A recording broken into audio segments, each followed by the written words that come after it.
পড়াশোনা নেই, কোনো কিছু বিষয় তারা শিখতেছে না। শারীরিকভাবে অসুস্থ, মানসিকভাবে অসুস্থ, কোনো প্রতিযোগিতায় দাঁড়াতে পারে না, মানে একটা পঙ্গু জাতি তৈরি হবে। মনে আছে সেই মায়ের কথা? অতি সাধারণ সেই মায়ের অসাধারণ কথাগুলো এখনো মাঝে মধ্যেই আমার কানে বাজে। একটা বাচ্চা যদি লক্ষ্য না থাকে, উদ্দেশ্য না থাকে, জীবনে প্রতিযোগিতা না থাকে, সে কি কখনো বড় হতে পারবে? কথায় আছে, কোনো জাতিকে ধ্বংস করতে হলে আগে সে জাতির শিক্ষা ব্যবস্থাকে ধ্বংস করে দাও। সেই ফর্মুলাতে অত্যন্ত পরিকল্পিতভাবে একটি জাতিকে ধ্বংস করে দেয়া হচ্ছে আমাদের চোখের সামনেই। আর আমরা দেখেও না দেখার, শুনেও না শোনার ভান ধরে বসে আছি, কারণ আমাদের ধারণা জাতি, দেশ, সমাজ এত কিছু ভাবার কি প্রয়োজন? আমার পরিবার নিয়ে সুখে থাকলেই তো হলো। কিন্তু চাইলেই কি সুখে থাকা যায়? খুনে ধরা সমাজের ওই পোকাগুলো একদিন আপনার পরিবারকেও কুড়ে কুড়ে খাবে।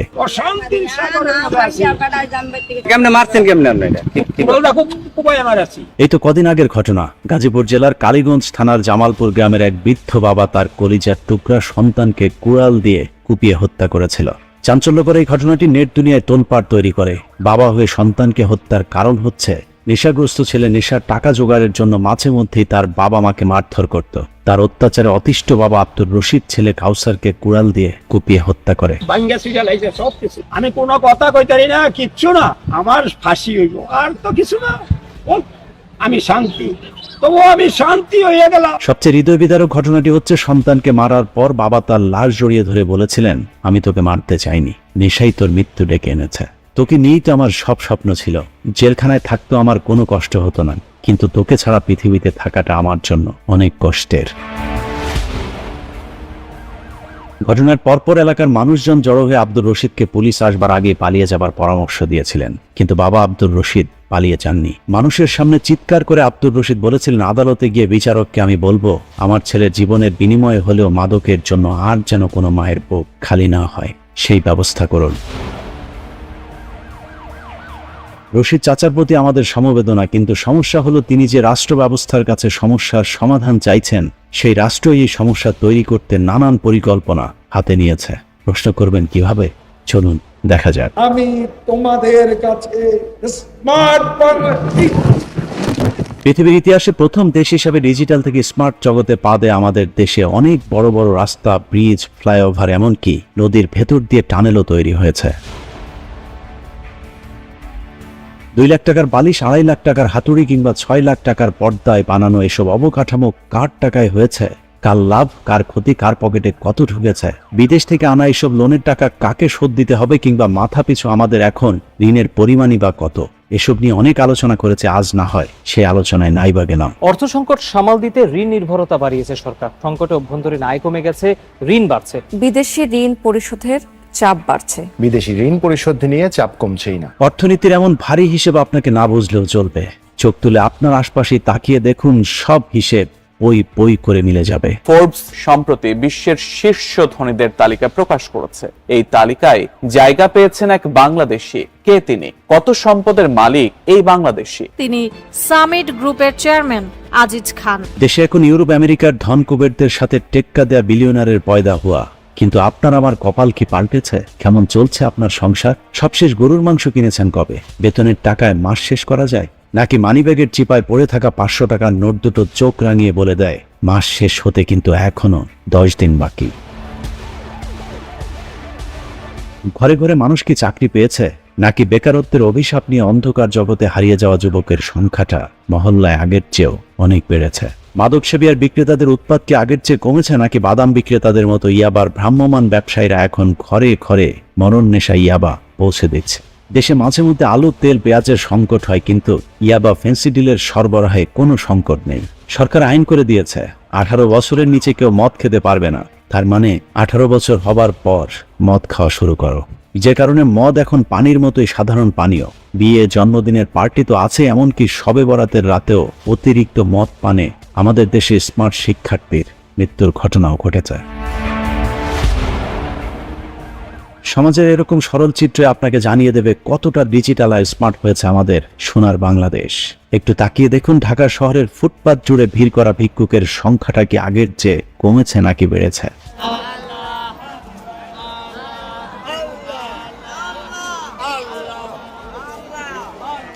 ঢাকা মেডিকেলে গিয়ে দেখুন, বিরাট বড় বড় ফ্লাইওভারের শহরে এখনো চিকিৎসা না পাওয়া মানুষ হাসপাতালের মেঝেতে চিকিৎসাহীন হয়ে পড়ে আছে। উন্নয়নের হিড়িক লাগা শহরে সবচেয়ে বেশি উন্নতি হয়েছে মশার বংশ বিস্তারে। নেট দিয়া জানালাই করা হয়েছে, তারপরেও নেটও মানে না। সিটি প্রশাসনের কোনো উদ্যোগ নাই, শুধু ওরা মুখ দিয়ে বলে কিন্তু আসলে কাজে কিছুই করে না। ধুলার দাপটে এখনো দম বন্ধ হয়ে আসে, আর বৃষ্টি শুরু না হতেই তলিয়ে যায় অলিগলি থেকে শুরু করে শহরের প্রধান সড়কগুলো। দিনে বৃষ্টি হলে তো কোন অবস্থা, পানি রিক্সার বডির উপরে ওঠে। কারো কোনো উদ্যোগ আছে বলে মনে হয় না। অবৈধভাবে ক্ষমতায় টিকিয়ে রাখার দায়িত্বে থাকা দ্বিগুণ তিনগুণ বেতন বাড়া সরকারি কামলারা এখনো আগের মতোই ঘুষের জন্য ফাইল আটকে রাখে, তবে বেড়েছে চাহিদা মাত্র দিতে বাধ্য থাকা ঘুষের পরিমাণ। এই যে বিকাশ করা ওখানে এমন বাড়ান একটু আপনি এই যদি হয় অবস্থা, তাহলে কিসের উন্নয়ন, কার উন্নয়ন? দিনকে দিন বাড়ছে বৈষম্য, বাড়ছে দরিদ্র মানুষের সংখ্যা। দারিদ্র্যের কষাঘাতে দেশ ছেড়ে প্রতিদিনই মানুষকে ছুটতে হচ্ছে বিদেশের মাটিতে। ভূমধ্যসাগরে ডুবে যাওয়া প্রতিটি জাহাজে এখন স্মার্ট বাংলাদেশের নাগরিকদের লাশ মিলছে। একবার যে যায় ওই গেম করে সে আর রিটার্ন আসতে পারে না। প্রাণের ঝুঁকি নিয়ে এভাবেই ছোট ছোট কাঠের নৌকায় করে পাড়ি দিচ্ছিলেন ভূমধ্যসাগর। উদ্দেশ্য একটাই, জীবন ও জীবিকার তাগিদে স্বপ্নের ইতালিতে পাড়ি জমানো। এদিকে বাংলাদেশি আজনবীরাই এখন মধ্যপ্রাচ্যের সবচেয়ে কম দামি দাস। প্রতি বছরই কমছে আমাদের পাসপোর্টের মান। তারপরেও সব সহা জাতির কোনো অভিযোগ নেই। সংসারের চাকা সচল রাখতে প্রতিদিনই হাজার হাজার মানুষ দেশ ছেড়ে পাড়ি জমাচ্ছেন বিদেশের মাটিতে। স্বাধীনতার 53 বছর পর দেশ ছেড়ে বিদেশে কামলা দিতে যাওয়া আমরা একমাত্র বীরের জাতি। এই বীরদের কারণেই দেশটা এখনো বেঁচে আছে, কিন্তু সমস্যা হলো সেখানেও প্রতিটি পদে পদে রয়েছে রাষ্ট্রের তৈরি করা ভোগান্তি। কাস্টম থেকে আমাদের ব্যাগ সার্চ করে লেগেছে, মোবাইল ছিল, স্যামসাং ব্যাগ, ব্যাগ ফাটিয়েছে না। দেশ ছেড়ে বের হতে হলে সবার আগে আপনার পাসপোর্ট প্রয়োজন, আর পাসপোর্ট বানাতে গেলে আপনার জাতীয় পরিচয়পত্র লাগবে। কিন্তু সমস্যা হলো সাত কপালের ভাগ্য নিয়ে কেউ না জন্মেও নির্ভুল জাতীয় পরিচয়পত্র হাতে পেয়েছেন। এটা পৃথিবীর অষ্টম আশ্চর্য। এরা কি লেখাপড়া করে নাই? লেখাপড়া ছাড়াই কি চাকরি পাইছে? নাম আছে আবার বাবলু, লেখছে বালবুলু। যাই হোক, পরিচয়পত্রের বানান ঠিক করলেও বিদেশে যাবার যুদ্ধে জিততে হলে আপনাকে আরো অনেকগুলো ধাপ পার হতে হবে। পাসপোর্ট অফিসের দালাল আর আনসারদের ঝক্কি ঝামেলা শেষ করেও পুলিশকে চা নাস্তা খাবার টাকা না দিলে মৃত্যুর আগ পর্যন্ত আপনার পাসপোর্ট আপনার বাসায় আসবে না। আমি আজকে 6-7 দিন ধরে ঢাকা শহরে আছি, বাড়িতে যাই না। 30 তারিখে আমার মেয়াদ শেষ। 7 তারিখে দিবে, এই আশায় বসে আছি 3 দিন হলো, রাস্তায় শুয়ে আছি। পাসপোর্ট পাওয়ার পর আরেক দফা দালালের দৌরাত্ম্য পার করে স্বপ্নের দেশে পা রেখেই শুরু হয় আরেক দুঃস্বপ্ন। যে ভিটে মাটি বিক্রি করে বিদেশ গিয়েছিলেন, 10-15 বছর বিদেশ খাটার পর বিক্রি করে আসা সেই জমি আবারও কিনতে পেরেছেন, এমন সৌভাগ্যবানের সংখ্যাও খুব একটা বেশি নয়। খাওয়া-দাওয়ার সমস্যা, পয়সা করি না। এখানে 4 মাস যাবত বড়াই থিয়েছে, কোনো কাজ কাম কিছুই দেয় না। আমি 4 লাখ টাকা হারামি কিস্তি দিলে আমি সব মিলিয়ে আমরা সমস্যায় জর্জরিত এক জাতি, কিন্তু সমস্যা হলো এই সমস্যাটাও কোনো সাধারণ সমস্যা না, এটা এক স্মার্ট সমস্যা। কারণ এই সমস্যাগুলো স্মার্ট রাষ্ট্রেরই তৈরি করা। সাধারণ মানুষের এসব সমস্যাগুলোই সমাজের আরেক শ্রেণীর জন্য আশীর্বাদ। রাষ্ট্রের পরিকল্পনা অনুযায়ী বিশাল বিশাল বাজেটের কিছু মেগা প্রকল্প বাস্তবায়ন করা হয়েছে। বিরাট এসব প্রকল্পের বাজেট বরাদ্দ দিতে বিদেশ থেকে করা হয়েছে বিরাট বিরাট অঙ্কের লোন। এই লোনের 20 ভাগ প্রকল্পে খরচ করা হয়েছে, আর 80 ভাগের অর্ধেক মা খালা খেয়েছে, অর্ধেক তার জয়।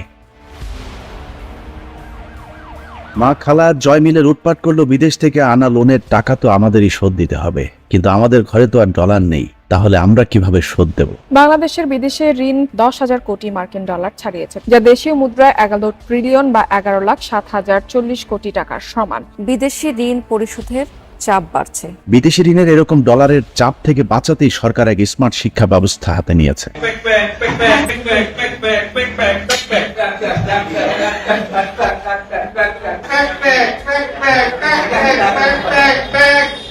যে শিক্ষা ব্যবস্থায় পড়াশোনা শেষ করে আপনার বিদেশে গিয়ে কামলা দেয়া ছাড়া আর কোনো কিছুই করার থাকবে না। জাতিকে আসলে মেধাশূন্য করার জন্যই আসলে এই বর্তমান শিক্ষাক্রম সেটি আসলে চালু করা হয়েছে। তাতেই দেশে ডলার আসবে, আপনি বছরের পর বছর বিদেশ গিয়ে টাকা কামাবেন, আর সরকার আপনার টাকায় বড় বড় ব্রিজ বানাবে। হিসেব আগের মতোই, 20 ভাগ প্রকল্পে আর 80 ভাগ নিজেদের মাঝে লুটপাট। 2024 সালের মাধ্যমিক কারিকুলামে 6ষ্ঠ থেকে 10ম শ্রেণী পর্যন্ত কৃষি শিক্ষা বইটি বাদ দেওয়া হয়েছে। এছাড়া মেয়েদের গার্হস্থ্য অর্থনীতি বইটিও পাঠ্যসূচি থেকে বাদ দিয়ে দেওয়া হয়েছে, যেখানে ছেলেদের জন্য কৃষিকাজের বিভিন্ন প্রশিক্ষণ এবং মেয়েদের জন্য নানা ধরনের গৃহস্থলীর কাজকর্ম সহ ক্ষুদ্র ও কুটির শিল্পের কাজ শেখানো হতো। প্রয়োজনীয় এই বই দুটির পরিবর্তে স্বাস্থ্য সুরক্ষা ও শিল্প সংস্কৃতি নামে দুটি অপ্রয়োজনীয় বিষয় পাঠ্যসূচিতে যুক্ত করা হয়েছে। ব্যক্তিগত পরিচর্যা। প্রথমে আমি ঘুমাবো, তারপর বিছানা থেকে কাঁথা এবং বালিশকে সরিয়ে নিতে হবে। তার চেয়েও ভয়ঙ্কর বিষয় হলো আগে কৃষি শিক্ষা এবং গার্হস্থ্য অর্থনীতির সাবজেক্ট দুটো ঐচ্ছিক ছিল, কিন্তু স্বাস্থ্য সুরক্ষা ও শিল্প সংস্কৃতি বই দুটো সবার জন্য আবশ্যিক করা হয়েছে।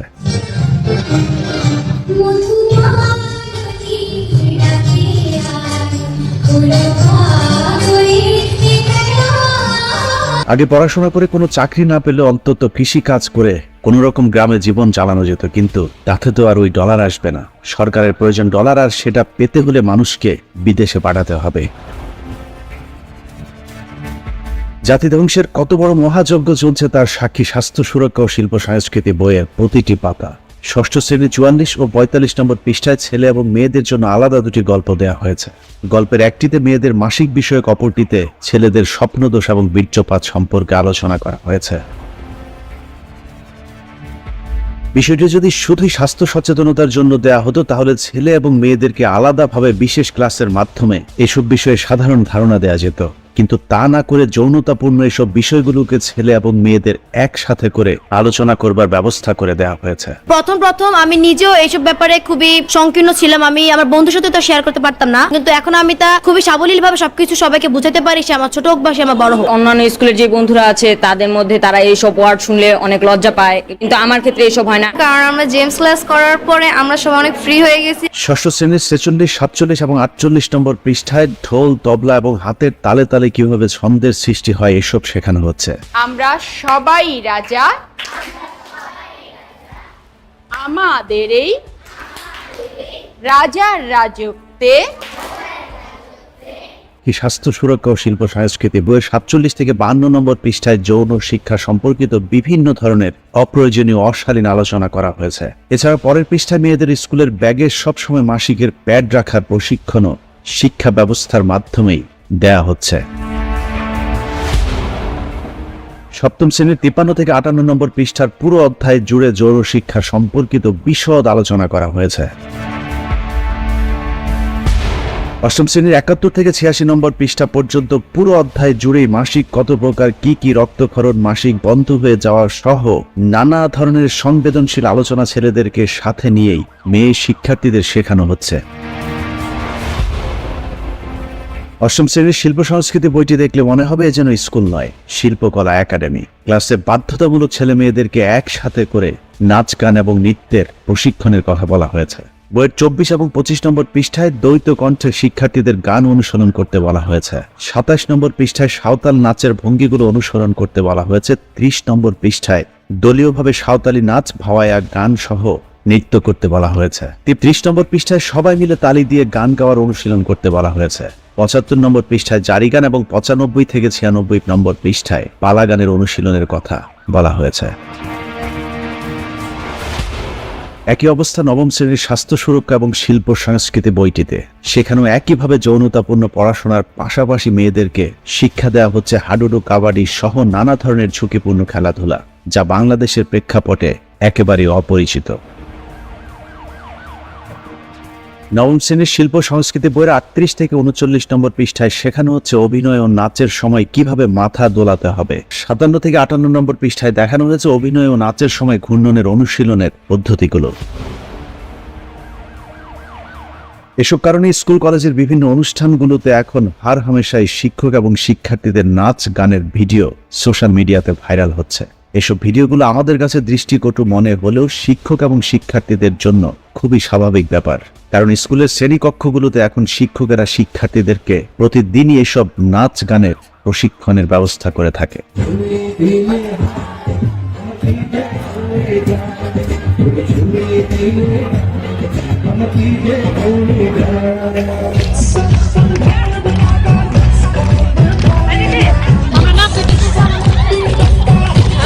কাদের ইশারায় আমাদের শিক্ষা ব্যবস্থার এই বেহাল দশা সেটা বোঝা যাবে শিল্প সংস্কৃতি বইয়ের 60 থেকে 61 নম্বর পৃষ্ঠা খুললে, যেখানে শাস্ত্রীয় সঙ্গীতের অনুশীলনে শেখানো হচ্ছে উত্তর ভারতীয় বা হিন্দুয়ানি শাস্ত্রীয় সঙ্গীত এবং দক্ষিণ ভারতীয় বা কর্ণাটকের শাস্ত্রীয় সঙ্গীত, এবং এই সব কিছু বাধ্যতামূলকভাবে প্রতিটি শিক্ষার্থীকে শিখতে বাধ্য করা হচ্ছে। মূলত বাংলাদেশের রাজনীতি, অর্থনীতি, ধর্ম, সংস্কৃতির মতো শিক্ষা ব্যবস্থা ধ্বংস করে দেওয়ার জন্যই ভারতের এই গভীর চক্রান্ত।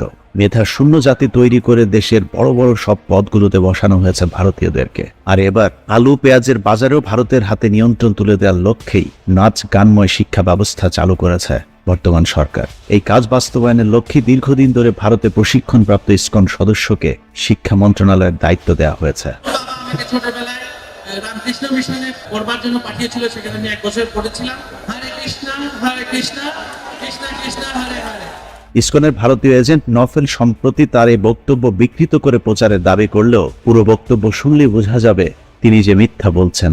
আমরা সবাই বলবো জয় জগন্নাথের জয়। ঈমান আমাদের অনেক শক্ত। সনাতন ধর্মের ভাই বোনদের সাথে এক কাতারে আমরা পূজা অর্চনায় অংশগ্রহণ করব, কেউ আমাদের আটকাতে পারবে না।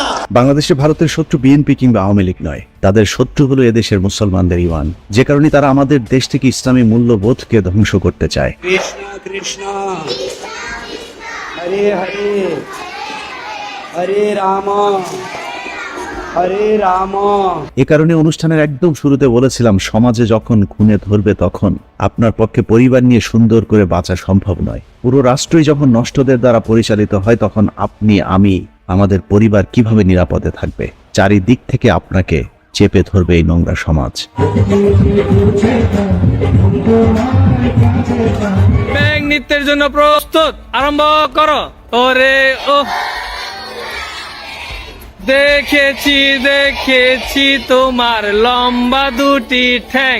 একদিকে নোংরামো, অসভ্যতা এবং মাদক, অন্যদিকে মেধা শূন্য এক নপুংসক পঙ্গু জাতি তৈরিতে কাজ করছে ভারত, যে কারণে শিক্ষা ব্যবস্থার বিরুদ্ধে জোর প্রতিবাদ গড়ে তুলতে হবে। সম্ভব না হলে পরিবার থেকে আপনার সন্তানকে মানবিক ধর্মীয় মূল্যবোধের শিক্ষার ব্যবস্থা করতে হবে। তা না হলে চরম এক অন্ধকার ভবিষ্যতের দিকে এগিয়ে যাবে আমাদের ভবিষ্যৎ প্রজন্ম। আল্লাহ হাফেজ।